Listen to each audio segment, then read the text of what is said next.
வாப்பா. புரட்டாசி சமையல் ரெடி ஆயிடுச்சு. சாமி கும்பிட்டாச்சு. சாமிக்காக பூஜையெல்லாம் பண்ணி முடிச்சுட்டு மூடி வச்சுட்டு வந்துட்டோம். இது வந்து பொரியலுக்கு இலை வைக்கிறப்போ உப்பு வைக்கணும் இல்லையா? அவரைக்காய் பொரியல், பீன்ஸ் கேரட் பொரியல், அடுத்து உருளைக்கிழங்கு வந்துட்டு மசால் பண்ணி வச்சுருக்கு, 3 காய், அப்பளம், வடை, சாதம் போடுறேன்.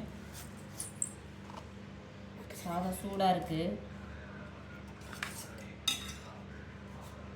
சாதம் கம்மியாகவே போட்டுக்கிறேன், நிறைய காய் இருந்தாலும் சாப்பிட முடியல. பருப்பு கடையல்,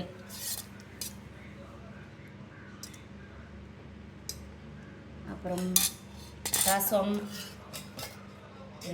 ரசம் பருப்பு தண்ணியில் ரசம், பாயாசம் இருக்குது, பால் பாயாசம். பெருமாளுக்கு பிடிச்சது பால் பாயாசம் இல்லையா, அதனால் பால் பாயாசம் வச்சுருக்கு. அடுத்து தயிர் இருக்குது.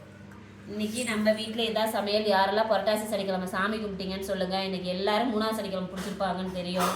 பிடிச்சிருந்தா லைக் பண்ணுங்கள், ஷேர் பண்ணுங்கள். பாய்.